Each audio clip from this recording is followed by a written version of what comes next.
رامونه ونی کې هلي په دې هله چې ټول روغ جوړ او د صحت په جامو سمبال اوسئ. څنګه کولی شو چې ډیجیټل کرنسۍ ته مخه وکړو او څه ضرورت دی هغه پوښتنه چې نن سبا په ټیک ټاک، فیسبوک او انسټاګرام کې ورسره زیات مخ کېږم. نن ورځ درته په دغه غږېږم چې څنګه کولی شو ډیجیټل کرنسي واخلو، د کومو ځایونو ترلاسه کولی شو او څه ضرور دي.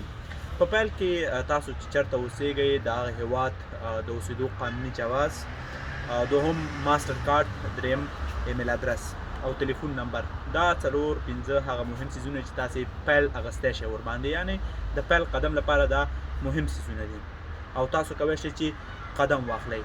نو تر ټولو مهم څیز هغه چې په کوم هېواد کې تاسې اوسېږئ د هغې په قوانینو خبرېدل دي او پوهېدل دي چې هغه هېواد کې څه قوانین دي چې تاسو اوسېږئ د اخیستلو لپاره څه پروسه لري. نو د بانک کارت ورپسې هم مهم دی چې تاسو پیسې د بانک نه والټ ته ورولېږئ. په ډیجیټل کرنسۍ کې ډېر زیات والټ یا هم موږ چې ورته وایو بټوې شته دی چې تاسو کولی شئ هغلته ځان لپاره کرنسیانې واخلئ چې شروع یې له بینانس، کرپټو ډاټ کام، ټرسټ والټ او همداسې نور کېږي. هغه ملګري چې غواړي په بینانس کې چې تر ټولو اعتباري دی نن سبا، ولې فکر کوم د یو مشکل سره هم مخ دی په امریکا کې چې هغه به حل کېږي ورسره او که نه هغه نه پوهېږم، خو بینانس تر ټولو زیات اعتباري دی نن سبا چې ډېر خلک ترې استفاده کوي. نو تاسې کولی شئ چې په هغه کې د ایمیل په واسطه خپل اکاونټ جوړ کړئ.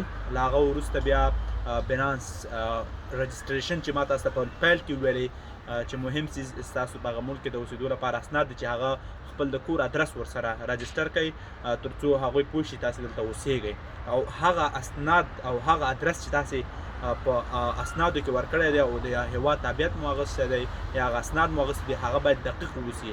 که چېرته بدل واوسي نو شاید ډېر زیات تاسو وځوروي او بیا یې ترلاسه نه کړئ او اکاونټ مو وریفای نه شي یا هم فعاله نه شي. له هغه وروسته بیا د بانک اکاونټ فالول دي چې انشاءالله زه په ده باندې ویډیو جوړوم او له ده وروسته به یې در سره خپروم او تاسو یې کولی شئ د هغه طریقه د بانک څخه پیسې والټ ته ولېږئ یا هم بینانس ته یې ولېږئ، کرپټو ډاټ کام او نورو معتبرو والټونو ته یې هلته یې ولېږئ او استفاده ترې وکړئ. ولې تر ټولو مهم څیز دا ده چې تاسې پیل وکړئ، د پیل لپاره اراده وکړئ او وګرځېږئ. معلومات چې در سره څومره ډېرېږي هماغومره پوهه در سره ډېرېږي او هغومره یې لارې چارې تاسو ته زیاتېږي.